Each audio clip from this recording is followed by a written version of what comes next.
ಪಕ್ಷದಿಂದ ಮತ್ತು ಸಂಸತ್ತಿನ ಲೋಕಸಭಾ ಸದಸ್ಯ ಸ್ಥಾನದಿಂದ ಅವರನ್ನ ಅಮಾನತು ಮಾಡಲಾಗಿದೆ. ವಿಶೇಷ ಕಾರ್ಯಕ್ರಮಕ್ಕೆ ಮತ್ತೊಮ್ಮೆ ಸ್ವಾಗತ. ಕೆಜೆಪಿ ಮುಖಂಡರಂತ ಯಡಿಯೂರಪ್ಪನವರು ನಮ್ಮ ಜೊತೆ ಇದ್ದಾರೆ. ಯಡಿಯೂರಪ್ಪನವರೇ, ಬಹಳ ದೊಡ್ಡ ಮಟ್ಟದ ಆರ್ಗನೈಸ್ ಎಲ್ಲ ಮಾಡ್ತಾ ಇದ್ದೀರಿ, ಬಹಳ ದೊಡ್ಡದಾಗಿ ಮಾಡಬೇಕು ಅಂತ ಏನೆಲ್ಲ ಕನಸಿಟ್ಕೊಂಡು ಮಾಡ್ತಾ ಇದ್ದೀರಿ. ರಾಷ್ಟ್ರೀಯ ಪಕ್ಷದಿಂದ ಹೊರಗೆ ಬಂದಿದ್ದೀರಿ, 40 ವರ್ಷ ಅಲ್ಲಿದ್ದಿರಿ. ಈ ಸಂದರ್ಭದಲ್ಲಿ ಒಬ್ಬ ಸಂಸದರನ್ನ, ಒಬ್ಬ ಸಚಿವರನ್ನ ವಜಾ ಮಾಡಿ ನಿಮ್ಮೊಂದು ಶಾಕ್ ಕೊಡ್ತಾ ಇದ್ದಾರೆ. ಇದೇ ಭಯದಿಂದ ನಿಮ್ಮನ್ನು ಬೆಂಬಲಿಸ್ತಾ ಇರೋ ಅನೇಕ ಶಾಸಕರು ಅವಧಿ ಮೊದಲು ಚುನಾವಣೆ ಬಂದ್ಬಿಡ್ಬೋದು ಅಥವಾ ನಾವು ಅಧಿಕಾರ ಕಳ್ಕೊಂಡ್ಬಿಡ್ಬೋದು ಅಂತ ಹೇಳಿ ಬರದೇ ಇದ್ರೆ ಏನು ಮಾಡ್ತೀರಿ?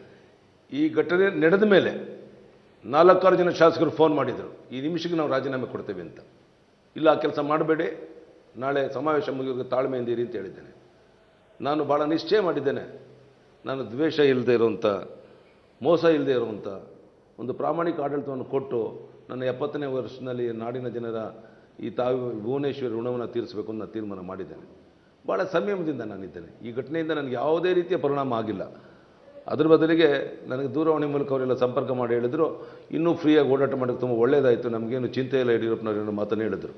ಆದ್ದರಿಂದ ಈ ರೀತಿಯ ಒಂದು ತೀರ್ಮಾನವನ್ನು ತಗೊಂಡು ನೀವೇನಾದರೂ ಜನರ ಪ್ರೀತಿ ವಿಶ್ವಾಸವನ್ನು ಗಳಿಸ್ಕೋಬೋದು ಅಂತಿದ್ದರೆ, ಅವತ್ತು ಕುಮಾರಸ್ವಾಮಿಯವರು ನನ್ನನ್ನು ಮುಖ್ಯಮಂತ್ರಿ ಸ್ಥಾನದಿಂದ ಇಳಿಸೋದಕ್ಕೆ ಏನೆಲ್ಲ ಷಡ್ಯಂತ್ರಗಳು ಮಾಡಿದ್ರು ಅಥವಾ ಕೆಲವು ಷರತ್ತುಗಳನ್ನು ಹಾಕಿದ್ರು, ಆವಾಗ ನಾನೇನು ರಾಜ್ಯದ ಉದ್ದಗಲಕ್ಕೆ ಹೋದೆ, ಈ ಪುಣ್ಯಕೋಟೆಯ ನಾಡಿನಲ್ಲಿ ಪ್ರಾಮಾಣಿಕರಿಗೊಂದು ಅವಕಾಶ ಮಾಡಿಕೊಡಿ, ಈ ನಂಬಿಕೆ ದ್ರೋಹ ವಿಶ್ವಾಸ ದ್ರೋಹಿಗಳನ್ನ ನಂಬೇಡಿ ಅಂತ. ನನಗನ್ಸುತ್ತೆ ಅದೇ ಮರುಕಳಿಸ್ತಾ ಇದೆ ಅಂತ. ಇದರ ಪರಿಣಾಮವನ್ನು ನಾಳೆ ಚುನಾವಣೆ ಬರುವಂಥ ಸಂದರ್ಭದಲ್ಲಿ ನಾನು ಹಿಂದೆ ಇದ್ದ ಪಕ್ಷದ ಮುಖಂಡಗಳು ಎದುರಿಸಬೇಕಾಗುತ್ತೆ. ನೀವು ಯಡಿಯೂರಪ್ಪನ ಮೇಲೆ ದ್ವೇಷ ಸೇಡು ತೀರಿಸ್ಕೊತಾ ಇಲ್ಲ, ಕನ್ನಡ ನಾಡಿನ 6 ಕೋಟಿ ಜನರ ಪ್ರೀತಿ ವಿಶ್ವಾಸ ನನ್ನ ಮೇಲೇನಿದೆ. ನಾಳೆ ಕಾತುರತೆಯಿಂದ ಆ ಕಾರ್ಯಕ್ರಮವನ್ನು ನೋಡಬೇಕು ಅಂತ ಕೋಟ್ಯಾಂತರ ಜನರನ್ನು ಟಿ ವಿ ಮುಂದೆ ಕುಂತ್ಕೋಬೇಕು ಅಂತಿದ್ದಾರೆ ಅಥವಾ ಪ್ರತ್ಯಕ್ಷ ಬರಬೇಕು ಅಂತಿದ್ದಾರೆ. ಅವರೆಲ್ಲರ ಮನಸ್ಸಿನಲ್ಲಿ ಏನು ಪರಿಣಾಮ ಆಗ್ಬೋದು ಅಂತ ಒಂದು ಕ್ಷಣ ಜಗದೀಶ್ ಶೆಟ್ಟರು ನಮ್ಮ ಮನೆಗೆ ನಿಮ್ಮನ್ನು ಕರೆದು ಸ್ವೀಟ್ ಕೊಟ್ಟು, ಯಾರ ಬೆಂಬಲ ಇಲ್ಲದೆ ಇದ್ದರೂ ಸಹ ನಿಮ್ಮನ್ನು ಮುಖ್ಯಮಂತ್ರಿ ಮಾಡಿದ್ನಲ್ಲ, ಅದಕ್ಕೆ ನೀವು ಋಣವನ್ನು ತೀರಿಸಿದ್ದೀರ ಜಗದೀಶ್ ಶೆಟ್ಟರೆ, ಒಳ್ಳೇದು ಮಾಡಲಿದ್ದೇವೆ. ಜಗದೀಶ್ ಶೆಟ್ಟರ್ ಸಂಪರ್ಕ ಮಾಡಿದ್ರೆ ನಮಗೆ ನಿರ್ಧಾರ ಕೇಳಬೇಕು? ಯಾವುದೇ ಸಂದರ್ಭದಲ್ಲಿ ಇಲ್ಲ ಸ್ವಾಮಿ. ಅವ್ರು ಮಾತನಾಡೋದು ಬಿಟ್ಟರೆ ಭಾಳ ದಿವಸ ಆಯಿತು. ನಾನು ನಿರೀಕ್ಷೆನೂ ಮಾಡಲ್ಲ, ಅಪೇಕ್ಷೆನೂ ಪಡೋದು. ಜಗದೀಶ್ ಶೆಟ್ಟರ್ ನಿಮ್ಮ ಮಧ್ಯೆ ಮಾತುಕತೆ ಇಲ್ಲ? ಯಾವುದೇ ಸಂಪರ್ಕಗಳಿಲ್ಲ ನಮಗೆ. ಯಾವುದಕ್ಕೂ ಅವರ ಕೈ ಜೋಡಿಸ್ಕೊಂಡು ಹೋಗಿಲ್ಲ. ಯಾವುದೇ ನಾನು ಅವರಿಂದ ಕೇಳೂ ಇಲ್ಲ ಯಾವುದೇ ಸಂದರ್ಭ. ಅವರ ಮಂತ್ರಿಮಂಡಲದಲ್ಲಿ ನಿಮ್ಮ ಬೆಂಬಲಿಗ ಸಚಿವರಿದ್ದಾರಲ್ಲ, ಅವ್ರು ಹೇಗಿದ್ದಾರೆ? ನಾನು ಈ ಸಂದರ್ಭದಲ್ಲಿ ಯಾರ ಬಗ್ಗೆನೂ ಟೀಕೆ ಮಾಡೋಕ್ಕೆ ಇಷ್ಟಪಡೋದಿಲ್ಲ. ಆದರೆ ನಾಳೆ ಸಮಾವೇಶ ಇದ್ದ ಸಂದರ್ಭದಲ್ಲಿ ಒಂದು ಗೊಂದಲವನ್ನು ಸೃಷ್ಟಿ ಮಾಡುವಂಥ ವ್ಯವಸ್ಥಿತವಂಥ ಷಡ್ಯಂತ್ರ ಪಿತೂರಿ ಹೈಕಮಾಂಡ್ ಮಾಡಿದೆ. ನಾವೆಲ್ಲ ಭಾವಿಸಿದ್ದು, ನಾಡಿನ ಕೋಟ್ಯಾಂತರ ಜನ ಭಾವಿಸಿದ್ರು, ಕಾವೇರಿ ನದಿ ನೀರಿನ ವಿವಾದವನ್ನು ಬಗೆಹರಿಸೋಕ್ಕೆ ಮಧ್ಯದಲ್ಲಿ ಒಂದು ರಜಾ ಇದ್ದ ಒಂದು ದಿವಸ ಉಪಯೋಗ ಮಾಡ್ಕೊಂಡು ಡೆಲ್ಲಿಗೆ ಹೋದ್ರು ವಿಶೇಷ ವಿಮಾನದಲ್ಲಿ ಅಂತ ಕಾತುರತೆಯಿಂದ ಎಲ್ಲರೂ ನೋಡ್ತಾ ಇದ್ರು. ಆದರೆ ನೀವು ರಾತ್ರಿ 1 ಗಂಟೆವರೆಗೂ 12:30ವರೆಗೂ ಹೈಕಮಾಂಡ್ ಜೊತೆ ಮಾತುಕತೆ ಆಡಿದರೆ ಹೊರತು ಕಾವೇರಿ ನದಿ ನೀರಿನ ಸಮಸ್ಯೆ ಬಗೆಹರಿಸಬೇಕು, ಇದು ಆ ನಾಡಿನ ಆ ಭಾಗದ ಜನರ ಋಣ ತೀರಿಸಬೇಕು ಅಂತ ನೀವು ಯೋಚನೆ ಮಾಡಲಿಲ್ಲ. ನಿನ್ನೆ ದಿವಸ ನಾನು ಬೆಳಗಾವಿ ವಿಧಾನಸೌಧಕ್ಕೆ ಹೋಗಿದ್ದೆ. ಸಿದ್ದರಾಮಯ್ಯನವರಿದ್ದರು, ಸುರೇಶ್ ಕುಮಾರ್ ಇದ್ದರು, ಸ್ಪೀಕರ್ ಇದ್ದರು. ನಾನು ಹೇಳಿದೆ, ನೋಡಿ ಸ್ವಾಮಿ, 2-3 ದಿನ ವಿಧಾನಸಭೆಯನ್ನು ವಿಸರ್ಜನೆ ಮುಂದೂಡಿಸಿ ಅಧಿವೇಶನವನ್ನು ಎಲ್ಲರೂ ಒಟ್ಟಾಗಿ ಹೋಗೋಣ, ಪಕ್ಷ ಭೇದ ಮರೆತು ಹೋಗೋಣ. ನಾನೂ ಬರ್ತೇನೆ, ಪ್ರಧಾನಿಯವರು ಕೇಳೋಣ, ನಮ್ಮ ನದಿಯಲ್ಲಿ ನೀರಿಲ್ಲದೆ ಇದ್ದಾಗ, ಕುಡಿಯೋಕ್ಕೆ ನೀರಿಲ್ಲದೆ ಇದ್ದಾಗ, ನಿಂತಿರೋ ಬೆಳೆಗೆ ನೀರಿಲ್ಲದೆ ಇದ್ದಾಗ ಎಲ್ಲಿಂದ ನೀರು ಕೊಡಬೇಕು? ಈ ರೀತಿ ತೀರ್ಮಾನ ತಗೊಂಡು ನೀವು ಅವ್ರನ್ನ ತಮಿಳುನಾಡನ್ನ ತೃಪ್ತಿಪಡಿಸೋಕೆ ಕೊಟ್ಟಿರೋದು ಪ್ರಧಾನಿಯವರೇ ಸರಿನಾ ಅಂತ ಹೇಳೋಣ. ಅವ್ರು ಒಪ್ಪಿದ್ರೆ ಒಳ್ಳೆಯದು, ಮೇಲ್ಮನವಿ ಸಲ್ಲಿಸ್ಬಿಟ್ಟು ನಮ್ಗೆ ಸಹಾಯ ಮಾಡೋಕ್ಕೆ. ಇಲ್ಲಾಂದರೆ ರಾಜೀನಾಮೆ ಬಿಸಾಕಿ ಬರೋಣ. ರಾಜಕಾರಣ ಮುಖ್ಯ ಅಲ್ಲ, ಕನ್ನಡ ನಾಡಿನ ಜನರ ಹಿತ ಮುಖ್ಯ ಅಂತ ನಾನು ಹೇಳಿ ಬಂದಿದ್ದೆ. ಆದರೆ ಇವತ್ತು ದುಃಖ ಬರ್ತಾ ಇರುವಂಥದ್ದು, ಕೋಟ್ಯಾಂತರ ಜನ ಕಾವೇರಿ ನದಿ ನೀರಿನ ಬಗ್ಗೆ ಮುಂದೇನಾಗುತ್ತೆ ಅಂತ ಕಾತುರತೆಯಿಂದ ಸತ್ಯಾಗ್ರಹ ಚಳುವಳಿ ಮಾಡ್ಕೊಂಡು ಕಾಯ್ತಾ ಇರಬೇಕಾದ್ರೆ ನೀವು ಸೇಡಿನ ರಾಜಕಾರಣಲ್ಲೂ ಅಧಿವೇಶನ ನಡೀತಾ ಇರೋ ಸಮಯದಲ್ಲಿ ಮಾಡಿಬಿಟ್ರಲ್ಲ ಜಗದೀಶ್ ಶೆಟ್ಟರೆ, ಜನ ನಂಬ್ತಾರೆ ನಿಮ್ಮನ್ನು. ಹೈಕಮಾಂಡ್ ಕೂಡ ನಿಮ್ಮ BJP ಪಕ್ಷ ವ್ಯಕ್ತಿಗಿಂತ ಪಕ್ಷ ದೊಡ್ಡದು ಅಂತ, ನೀವೇನೋ ಹಿರಿಯರು ಕಳೆದ 40 ವರ್ಷದಿಂದ ಇದ್ದರು ಅಂಥೇಳಿ ನಿಮ್ಮನ್ನು ಆ ರೀತಿ ಮಾಡಲಿಲ್ಲ. ಉಳಿದವ್ರ ಬಗ್ಗೆ ಯಾಕೆ ಅವರಿಗೆ ನಿರ್ದಾಕ್ಷಿಣ್ಯ ಕ್ರಮ ಕೈಗೊಳ್ತಾರೆ? ನೋಡಿ, ಹೈಕಮಾಂಡ್ಗೆ ಯಾವುದೇ ರಾಜ್ಯದಲ್ಲಿ ಒಬ್ಬ ಎತ್ತರಕ್ಕೆ ಬೆಳೆಯುವಂಥ ಇಷ್ಟ ಇಲ್ಲ. ಅವರ ಜೀತದಾಳುಗಳಂತೆ ಹುಜೂರಂತ ಡೆಲ್ಲಿಗೆ ಹೋಗಬೇಕು. ಆ ಕೆಲಸ ಯಡಿಯೂರಪ್ಪ ಮಾಡಲಿಲ್ಲ. ಆ ಕೆಲಸ ಮಾಡೋಕ್ಕೆ ಜಗದೀಶ್ ಶೆಟ್ಟರ್ ಸಿದ್ಧರಾಗಿ ಕೈ ಜೋಡಿಸ್ಕೊಂಡು ಡೆಲ್ಲಿಗೆ ಹೋಗಿ ಅವ್ರು ಹೇಳಿದಂತೆ ಕೇಳ್ಕೊಂಡು ಬಂದಿದ್ದಾರೆ. ಇದನ್ನು ಕನ್ನಡ ನಾಡಿನ ಜನ ನೋಡ್ತಾ ಇದ್ದಾರೆ. ಕೋಟ್ಯಾಂತರ ಜನ ಯುವಕರು ಇವತ್ತು ನನ್ನ ಬೆಂಬಲಿಗರಾಗಿ ನಿಂತಿದ್ದಾರೆ. ಅವರೆಲ್ಲರೂ ಇದನ್ನು ಗಮನಿಸ್ತಾ ಇದ್ದಾರೆ. ಯಾಕೆಂದರೆ ಇವತ್ತು ರಜಾ ಇರೋದರಿಂದ ಮತ್ತು ನಾಳಿನ ಸಮಾವೇಶ ಹೇಗಾಗ್ಬೋದು ಅಂತ ಎಲ್ಲ ಕಾತುರದಿಂದ ಹೊರಡೋಕ್ಕೂ ಸಿದ್ಧರಾಗಿರಬೇಕಾದ್ರೆ ಈ ಒಂದು ಘಟನೆ ಎಲ್ಲರ ಮನಸ್ಸಿಗೆ ನೋವಾಗಿರ್ಬೋದು. ಪುಟ್ಟಸ್ವಾಮಿ ಅಂತ ಒಬ್ಬ ಹಿಂದುಳಿದ ನಾಯಕನ ಜೊತೆಗೆ ಈ ಸೇಡು ತೀರಿಸ್ಕೊಂಡಲ್ಲ. ಬಸವರಾಜು ಡೋಂಟ್ ಕೇರ್, ಅವನು MP ಸ್ಥಾನಕ್ಕೆ ಜನ ಇದ್ದಾರೆ, ಲಕ್ಷಾಂತರ ಹಂತದಲ್ಲಿ ಗೆದ್ದು ಬರ್ತಾರೆ, ಅದರಿಂದೇನು ಪ್ರಶ್ನೆ ಇಲ್ಲ.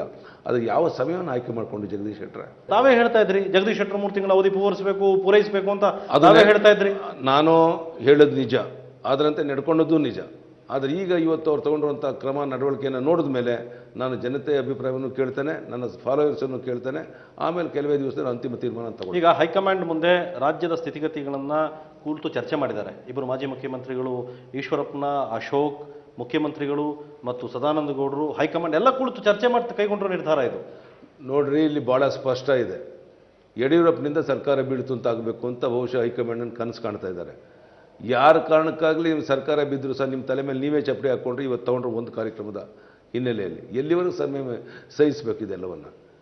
ಜಗದೀಶ್ ಶೆಟ್ಟರೆ, ನಿಮ್ಮನ್ನು ಮನೆಗೆ ಕರೆದು ರಾಜೀನಾಮೆ ಕೊಡಬೇಕು ಅಂತ ನಮ್ಮ ಮಂತ್ರಿಗಳಿಗೆಲ್ಲ ಹೇಳಿಸಿ ರಾಜೀನಾಮೆ ಕೊಡಿಸಿ, ಅದು ಸದಾನಂದ ಕೂಡ ಹಠ ಮಾಡಿ ನಾನು ಬಿಡೋಲ್ಲ ಅಂತ ಹೇಳಿದಾಗ ನೀವು ಬರೋಕ್ಕೆ ತಡ ಆದರೂ ಸಹ ನಾನು ಮುಂಚೆನೇ ಹೋಗಿ ಮುಖ್ಯಮಂತ್ರಿ ಆಯ್ಕೆ ಮಾಡುವಂಥ ಸಂದರ್ಭದಲ್ಲಿ ಕಾದು ಕೂತು ಮಧ್ಯಾಹ್ನ 3 ಗಂಟೆ ಮೇಲೆ ನಿಮ್ಮನ್ನು ಮುಖ್ಯಮಂತ್ರಿ ಮಾಡಿ ಸ್ವೀಟ್ ಕೊಟ್ಟು ಕಳಿಸ್ಕೊಟ್ಟು ನನಗೇನಾದ್ರು ಸ್ಥಾನಮಾನ ಬೇಕು ಅಂತ ಕೇಳಿದ ಜಗದೀಶ್ ಶೆಟ್ಟರೆ, ಅಥವಾ ನಿಮ್ಮ ಹತ್ರ ಬಂದು ನನ್ನ ಫಾಲೋವರ್ಸ್ಗೆ ಯಾರಾದರೂ ಭಿಕ್ಷಾ ಪಾತ್ರೆ ಇಟ್ಕೊಂಡು ಬಂದಿದ್ದ ಜಗದೀಶ್ ಶೆಟ್ಟರೆ. ಇನ್ಫ್ಯಾಕ್ಟ್ ಅವತ್ತೇ ನೀವು ದ್ರೋಹ ಮಾಡಿದ್ರಿ. ಯಾವ ನಮ್ಮ ಸಿ ಪಾಟೀಲ್, ಲಕ್ಷ್ಮಣ ಸವದಿಯನ್ನು ಮುಖ್ಯಮಂತ್ರಿ ಆಗಿ ನೀವು ನನ್ನ ಜೊತೆ ಮಾತುಕತೆ ಆಡಿದಾಗ ಅವನ್ನ ಸಚಿವ ಸಂಪುಟದಲ್ಲಿ ತಗೊತೀವಿ ಅಂತ ಹೇಳಿಬಿಟ್ಟು ಡೆಲ್ಲಿಗೆ ಹೋಗಿ ನಿಮ್ಗೆ ಯಾರಿಗೋ ಬೇಕಾದನ್ನು ಅವತ್ತು ಮಾಡ್ಕೊಂಬಂದ್ರಿ. ಅವತ್ತೇ ನೀವು ಮೋಸ ಮಾಡೋದು ನನಗೆ ಗೊತ್ತಿತ್ತು. ಆದರೆ ನಿಮ್ಮನ್ನು ಮುಖ್ಯಮಂತ್ರಿ ಮಾಡಿ ಈ ಅವಧಿ ಪೂರ್ಣ ಮಾಡಿಕೊಳ್ಳಿ, ಆ ಭಾಗದವರು ಬರೋ ಅವಕಾಶ ಸಿಗಲಿ ಅಂತೇಳಿ ನಾನು ಸಮಯ ಬಂದಿದ್ದೆ. ಅದನ್ನು ದುರುಪಯೋಗ ಮಾಡಿಕೊಂಡ್ರಿ. ಜನನೇ ಅದಕ್ಕೆ ತಕ್ಕ ಪಾಠವನ್ನು ಕಲಿಸ್ತಾರೆ ಜಗದೀಶ್ ಶೆಟ್ಟರ್. ಈಗ ನೋಡಿ, ನೀವು ಸದಾನಂದ ಗೌಡರನ್ನು ಮುಖ್ಯಮಂತ್ರಿ ಮಾಡಿದಿರಿ, ಆಗಲೂ ಇದೇ ಥರ ಮಾತಾಡ್ತಾ ಇದ್ರಿ. ಆನಂತರ ಜಗದೀಶ್ ಶೆಟ್ಟರ್ನ ಮುಖ್ಯಮಂತ್ರಿ ಮಾಡಿರಿ, ಅವಳು ನಿಲ್ಲಿಸಿ, ಈಗಲೂ ಕೂಡ ಅದನ್ನೇ ಹೇಳ್ತಾ ಇದ್ರಿ. ಆದರೆ ಯಡಿಯೂರಪ್ಪನವ್ರಿಗೆ ಏನಾಗಬೇಕು?